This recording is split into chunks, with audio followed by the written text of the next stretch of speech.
ऐसी घटना है जिसमें निश्चित ही सबको पीड़ा पहुंची है और सब लोग इसको लेके संज्ञान में, लेकिन अब उनको स्नान करना चाहिए था। सब लोगों ने कहा भी, वरिष्ठ नेताओं ने भी कहा भी, और उसको लेके क्या कहा जाए, उनको स्नान करना चाहिए था। चूंकि एक घटना हुई और उसके बाद सब लोगों ने उसको संज्ञान लिया और उम्मीद करते थे सब लोग की सबकी बातें उनके तक पहुंची भी हैं। हमारे केशव प्रसाद मौर्य जी ने भी कहा, उन्होंने स्नान नहीं तो कहा, तो उन्होंने उनको तो लौट आए, तो अब उसको लेके मुझको लगता है कोई कमेंट करना अच्छा नहीं। दूरी बनाए जी, कोर्ट के संज्ञान के बाद मुझको लगता है कि अब कोर्ट उसका संज्ञान ली है और कोर्ट आगे उस पर निर्णय करेगी। तो अब ऐसे विषय पर अब कुछ भी कहना, क्योंकि एक विषय आया और कोर्ट ने उसको संज्ञान लिया है, तो हम सभी कोर्ट के फैसले के साथ हैं। कैसा निर्णय चाहते हैं आप?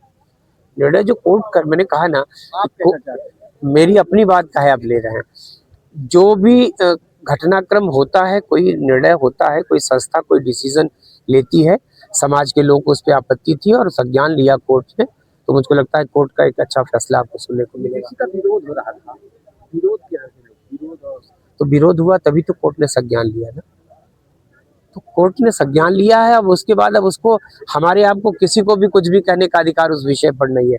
सुप्रीम कोर्ट से बड़ी कोई संस्था नहीं है इस देश में न्याय के लिए, और अब मुझको लगता है कि अब आने वाले दिनों में जब उस पर निर्णय आएगा तो हम सबको उस पर कुछ कहना। इसे राजनीतिक मुद्दा बनाया जाए?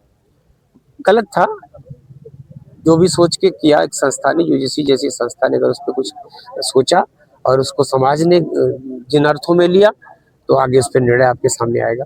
कल चलना पड़ा आपको मतलब सरकार।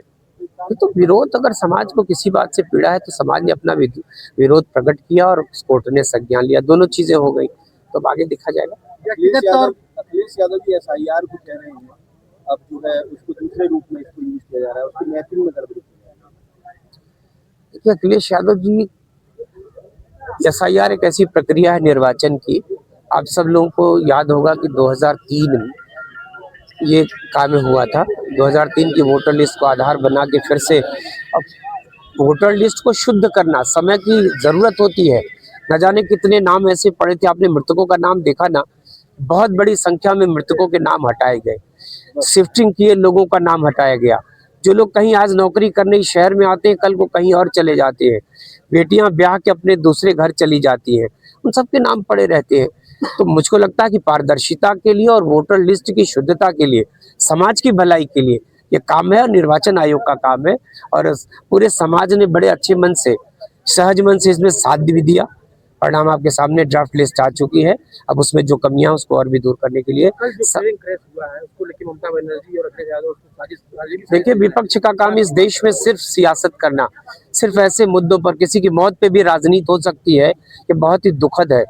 और मौत, आप जानते हैं इस देश में न जाने कितने लोगों की डेथ हुई है प्लेन क्रैश में, माधवराव सिंधिया जी की हुई है, दर्जनों ऐसे बड़े नाम है। जब आप राजनीति से जुड़े लोगों का, आप उसको हमेशा ऐसे नहीं कह सकते।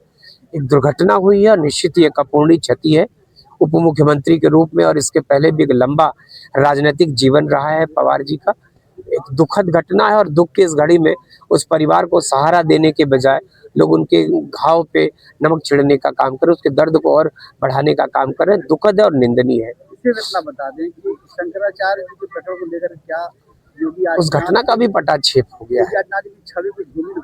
नहीं, मुख्यमंत्री जी ने हर संभव प्रयास किया, और बातें मैंने कहा ना कि जब कोई घटना ऐसी होती है, न चाहते हुए भी घटना ऐसी हुई, और उसमें उनको स्नान करना चाहिए था, जो उनका मकसद था वो पूरा नहीं हुआ। सीएम बदलने तक की बात कर गए शंकराचार्य। अब देखिए, उनको क्या कहना है, उनके मन का जो विरोध है उन्होंने कहा, और मैं समझता हूँ कि एक संत को राजनीतिक विषय पे ऐसे कमेंट नहीं करना चाहिए।